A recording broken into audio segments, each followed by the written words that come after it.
better get out of that wheelchair fast or you're gonna die. From behind me, desperately trying to stop the accelerating wheelchair, I can hear the cheerful voice of Tyler. I frantically pulled the brake of the wheelchair with my hands. He was a man careless with money, but still, we were supposed to have pledged our love that day. While struggling on the unstoppable wheelchair, anger welled up in me more than sadness. Ah! Thud, the wheel got caught in something, and I was thrown from the wheelchair. A large noise echoed behind me, and I lost consciousness as it was. And the next day, when I woke up, I was in a hospital room. Looking to the side, Tyler was crying on the next bed. After a while, noticing that I was looking, Tyler started talking with a flattering smile. Amy, you're okay. I'm glad. I got hit by a car there and my leg. Getting more and more emotional, Tyler pulled off the blanket. There was Tyler's body, with only one leg attached. Hey, you're gonna help me, right? We're married, aren't we? I refuse. Huh? Not thinking I would refuse, Tyler is dumbfounded. Who's gonna help, huh? I decided to vent all my thoughts. My name is Amy Moore. I'm a 45-year-old illustrator. I liked being active when I was young, and I even participated in national swimming competitions during my student days. Even as a working adult, I enjoyed various sports without change, but about 2 years ago, I got a certain disease, and I can no longer put strength into my left leg. I did not hear the diagnosis directly, but with a leg that has little to no sensation, I cannot walk, and now I am living in a wheelchair. My husband Tyler is a year older, and we met at a group date. My house was originally wealthy, and my father was a well-known company president in society, so many people, both men and women, wanted to get in on that windfall. Actually, my father has never favored me or my siblings, and while it might have been a privileged environment, there's no return for pleasing me.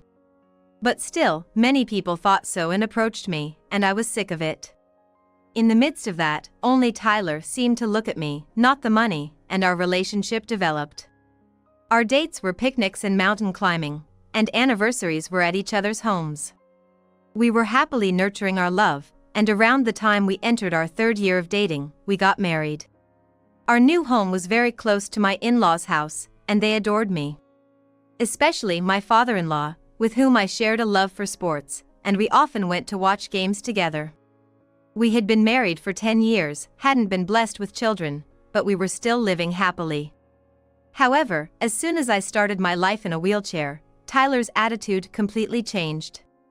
He began to demand, as a matter of course, that my family pay for the cost of making our home accessible and for arranging a helper. Of course, my father didn't pay for that. I was originally planning to cover it with my savings and future salary. When I told this to Tyler, an unexpected reply came back. Then the inheritance will decrease, won't it? What do you mean? My illness was not supposed to be life-threatening. Even so, why do I have to be told about an inheritance? Startled by my voice, Tyler suddenly began to speak in a coaxing tone. No, sorry, I made a mistake. Your savings, right? See, I thought we gonna need a lot from now on. I was not convinced by Tyler's poor excuse, but since he hated reducing our marital assets extremely, I reluctantly told myself that maybe it's just his stinginess again. After that, Tyler often mentioned inheritance or insurance. Gradually, he stopped making excuses and started suggesting things like, let's switch to a more expensive insurance. I found myself unable to understand Tyler anymore. In the end, despite Tyler's objections, I decided to use the savings I had accumulated before marriage and that year's bonus to fund the renovations. And I decided to request a housekeeping service company about 3 times a week. With the house made accessible, I was able to do the housework even in a wheelchair, so 3 times a week was enough. The person in charge was an older woman with a good demeanor, and it became my pleasure to have tea with her during breaks. However, it seemed that Tyler didn't like the woman in charge, and he often complained. The way she folded the laundry was different, the order in which she arranged the washed dishes was different, and sometimes he even felt the taste of the food was different. All of these were such nitpicks that could be called fault-finding, and one day I finally exploded in anger. "Why do you say such rude things?" "Huh? It's true, right? She's getting money for such a shoddy job. The world is being taken for granted. Besides, it's weird to pay for housework. Have her do it for free. There's no way that can happen."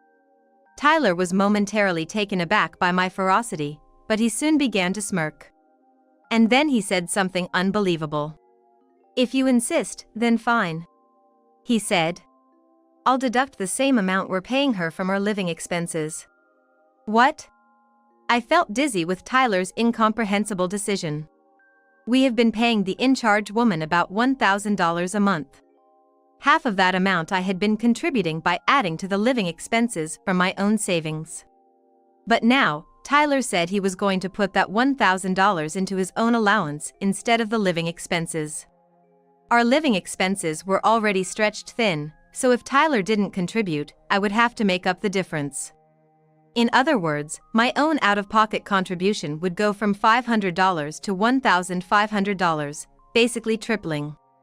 Holding my temple strongly, I answered.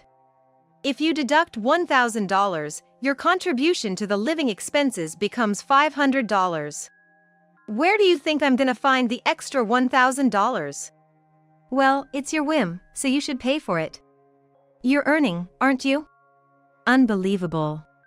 It's true that after falling ill, I had bravely gone independent and was succeeding. But my income was just a bit higher than when I was a company employee. If I had to deduct another $1,000, I wouldn't be able to save any money. However, Tyler showed no signs of backing down. "Fine, but promise me one thing. Make sure you save that $1,000 properly." "Got it." With Tyler cheerfully agreeing, I felt nothing but anxiety. And that anxiety soon proved to be well-founded. Tyler stopped complaining about the housework agency. But correspondingly, Tyler stopped doing any housework. "Hey, even though we're asking the housework agency, we should do the daily chores." "Huh? What are you talking about?" "We're paying them, so let them do it." Tyler began to leave the house more often. There was no conversation, and on the rare occasions when we met, he made a disgusted face. The word divorced started floating in my mind. "Hey, wanna go see the cherry blossoms in the botanical garden?" Cherry blossoms? We had been living with minimal conversation for 2 months. It was early spring. Suddenly, Tyler said this, leaving me baffled. Smiling, Tyler continued to talk to me, who was at a loss. "Recently, we've just been passing by each other, right? I thought I'd like to have a little talk while looking at the beautiful flowers." "Well, okay then." "All right, let's go," Tyler cheerfully exclaimed as he began pushing my wheelchair. The trivial conversation after so long eased my weary heart a bit. Maybe the recent discord was because we hadn't been talking enough. It was when I began to think that way. "You know, I'm out of money. I really need your insurance money soon." "What?" Along with Tyler's unheard voice, my wheelchair was pushed vigorously and began to descend the slope on its own. Unable to understand the situation, I panicked. Still, I desperately reached for the brake. "You better get out of that wheelchair fast, or you're gonna die." From behind me, as I tried desperately to stop the accelerating wheelchair, Tyler's merry voice echoed. Desperately, I pulled the wheelchair brake with my hand. He was a man careless with money, but we were supposed to have vowed love that day. As I struggled atop the uncontrollable wheelchair, anger bubbled within me more than sadness. "Ah!" The tire caught on something, and I was thrown from the wheelchair. A loud noise followed behind, and I lost consciousness then and there. And the next day, when I woke up, I was in a hospital room. Looking sideways, Tyler was crying on the next bed. After a while, noticing that I was watching, Tyler spoke with a fawning smile. "Amy, you're safe. I'm glad. I was hit by a car there and my leg. Becoming increasingly emotional, Tyler tore off his blanket. From there appeared Tyler's body, with only one leg attached. You'll help me, right? We're husband and wife, right? I refuse. Huh. It seems he never imagined I would refuse. Tyler was left speechless. Who would even think about helping him? I decided to let out all the feelings I had been holding in. Why should I take care of someone who pushed me down a hill just to get insurance money? It was a moment of madness. I'm regretting it. If saying sorry could fix everything, we wouldn't need the police. My words turned Tyler's face pale blue. I continued to talk without letting him interrupt. Besides, weren't you supposed to be saving $1,000 a month for me? What happened to that? I am doing that. Oh really? Then you can pay for this hospital stay with that money.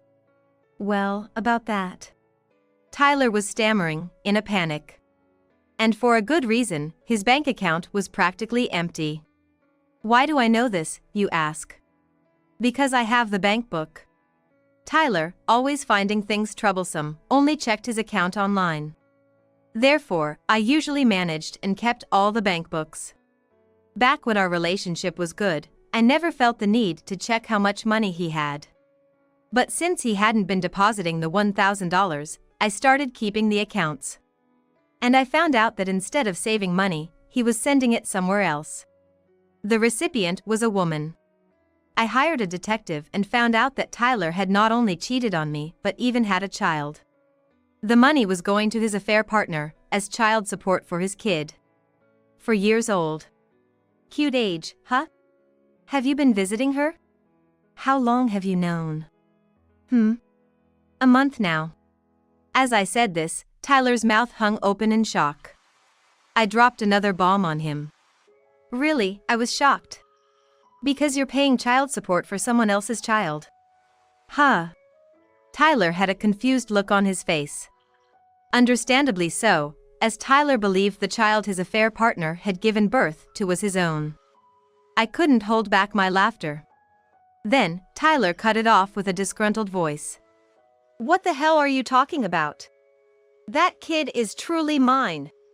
Hearing those words, I burst out laughing even more. Seeing me like that, Tyler looked at me as if I was something creepy, so I decided to tell him the truth. But you see, you can't even have children. Huh? I continued talking while laughing at his most foolish face and voice ever since we met. You really thought I was the reason we couldn't have kids? Well, I was considerate and didn't tell you, but your father knows. It's a lie. Blood completely drained from Tyler's face. Actually, we had been undergoing infertility treatment for about 3 years since our marriage. At that time, Tyler reluctantly took the test. As a result, it was revealed that the cause was with Tyler. However, after consulting with my father-in-law, I decided to keep it a secret from Tyler. My father-in-law had the view that Tyler, who is mentally fragile, would not know what to do if confronted with that fact. Hearing my father-in-law's view, I was troubled, but in the end, I continued the infertility treatment without telling Tyler the results, and stopped it at Tyler's request. After telling him all this, Tyler suddenly called someone on his smartphone. Hey! You had an affair, didn't you? The kid ain't mine, is it? Watching Tyler yell like that at the first word, I understood who he was calling. Tyler seemed to be getting arguments from the other end, and occasionally his voice would leak out sharply. Among them, I burst out laughing at the words. You had an affair too, didn't you? Tyler is saying. This isn't the time for such talk. But to me, both the woman who deceived Tyler to pay child support for another man's child, and Tyler, who spent all the money on child support and affairs and then pushed his wife off a hill for insurance money, seem equally terrible. It seems the call was unilaterally cut off, and he couldn't get through no matter how many times he tried calling back. Tyler was utterly angry at the attitude of his affair partner, seemingly forgetting I was beside him. That bastard, was she only after the money? Sorry to interrupt while you're heated up, but we're not done talking. Amy. It seems Tyler finally remembered I was there, looking at me and sweating. I brought the conversation back with a smile. Do you remember signing the papers when we decided to save that $1,000 you spent? Huh? I sighed at Tyler's attitude. He probably planned to go back on it later anyway. I picked up my smartphone from the table and showed him a photo.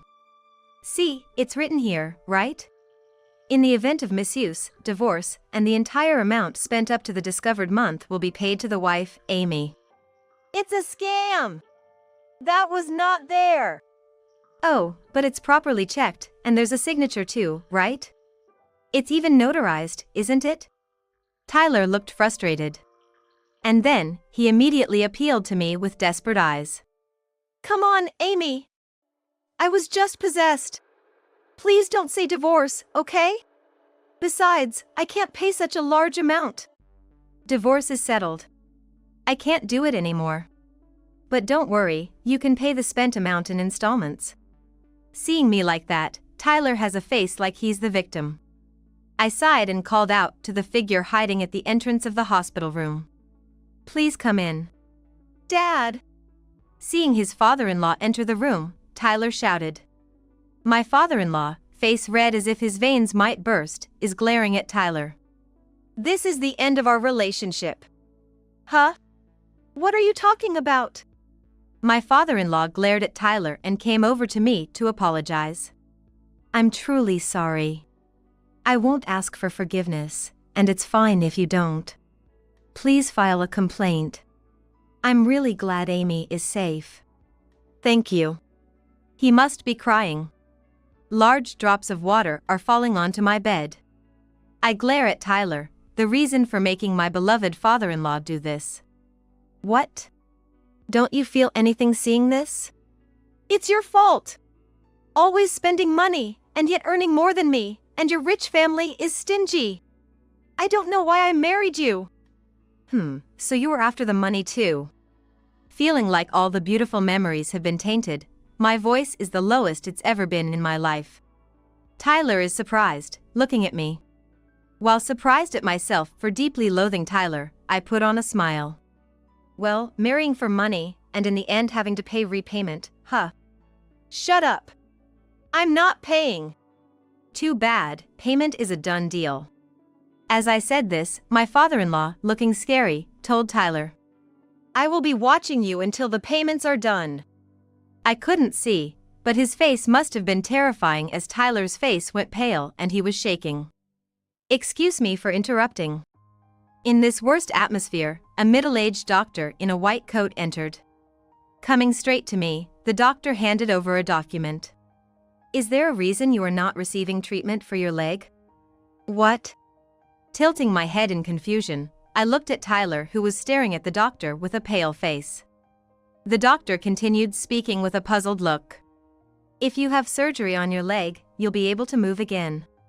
Didn't you hear that when you were diagnosed before? I didn't hear. I looked at Tyler. Tyler was trying not to meet my eyes. Seeing that, I had a bad premonition. Tyler. You lied to me? Saying that the illness would never be cured, and that I would never walk again? Ah. At Tyler's non-committal reply, my father-in-law again yells at him. I turned to the doctor and asked. I didn't hear the diagnosis directly at the time. Could you please tell me? Yes, Amy, your illness is a temporary paralysis caused by a herniated disc hitting the spinal cord, leading to blood flow issues. Since some time has passed, you'll need rehab, but you will be able to walk. I couldn't stop my tears at the doctor's words. I was wrong to trust Tyler and not hear the diagnosis, but my disgust for Tyler, who lied about a problem involving a person's life, grows by the minute. There's not a shred of affection left. Tyler, what's going on? Tyler. Don't just stand there, say something. My father-in-law's yelling echoes in the hospital room. Tyler's shoulders shudder, and he suddenly starts crying. But if Amy is free to roam the world? I'm always left behind. If she's in a wheelchair, she will always stay home, and she won't try to have more fun than me, right? So. What? Your selfish jealousy has forced me to live in a wheelchair for 2 years? Knowing I could have surgery to eliminate the pain and paralysis, and you kept silent? That's the worst. At my words, Tyler hangs his head in exhaustion. I look at him with cold eyes. Both the doctor and my father-in-law seem angry at Tyler for selfishly denying me my chance for treatment. So, Amy, may I explain the surgery to you tomorrow? Yes. Please do. I instantly brighten up. The doctor smiles back at me warmly. Just that gives me hope for a bright future ahead. I will instruct the nurse to separate the rooms. No! I don't want to be separated from Amy. The doctor glances at Tyler's sudden loud refusal, ignoring him. Then he says to me, "Then, see you tomorrow," and leaves the room. Amy, you're not really gonna divorce me, right? I'm an amputee, remember? I know I was wrong to keep quiet, but think about our current situation. Despite my father-in-law yelling at the incredibly selfish Tyler, he stands his ground. I silently watch, but seeing no sign of it settling down after about 10 minutes, I reluctantly speak up. "Then, I'm gonna work, and you'll handle the chores. If you ask for a service, you'll pay for it. Oh, and I'll deduct that amount from the living expenses." Huh? I can't live like that. What are you saying? What? Was it strange? It's strange. Be kinder to me. I'm in a wheelchair for life. Tyler said so, his breathing harsh. What I had said was all that Tyler had said to me, but Tyler seemed to not notice. "Hey, do you realize?" Huh? Realize what? "What I just said is what you said to me." As I said that, Tyler finally seemed to notice, his face turning pale as he froze in place. My father-in-law had also forgotten to shout, his face turned pale. It must have been a big shock to learn that the son he had desperately raised had said such terrible things to his wife. "Well, let's talk through lawyers from now on. And about the compensation too." Wait, Amy! As Tyler called my name, a nurse came into the room. It seemed that I was moving rooms so Tyler couldn't easily barge in anymore. Tyler resisted to the end, but with one leg, he couldn't get up from the bed and could only scream. "Well, Tyler, goodbye." Wait for me! With Tyler's screaming as the last thing I heard, I was pushed by the nurse and left the room. My father-in-law met my eyes and nodded, and I bowed my head in return. That was the last time I met Tyler. A few months later, I received divorce papers from Tyler through the lawyer, and the divorce was successfully concluded. I heard Tyler is quite disheartened and is living under the strict supervision of my father-in-law.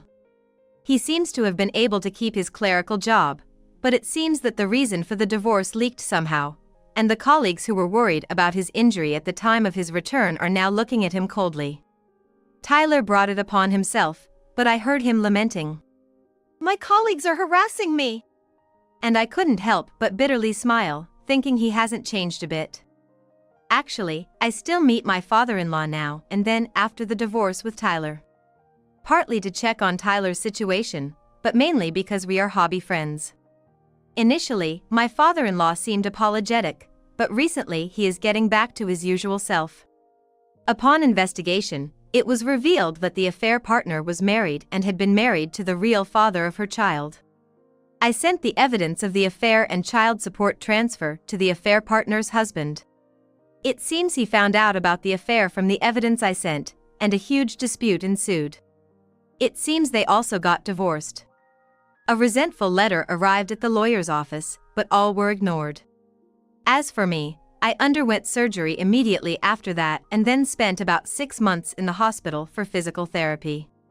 Thanks to my father-in-law's arrangement, I was able to continue working while staying in a private room. After being discharged, thanks to ongoing physical therapy and regular checkups, I can now walk with a cane. A recent daily routine is to take a walk around the house. Actually, recently, I exchanged contact information with someone I met during those walks, and promised to go for a meal. He's a very kind person who helped me when I stumbled and fell over a rock. These days, the exhilarating feeling of a new spring coming makes my excitement unstoppable.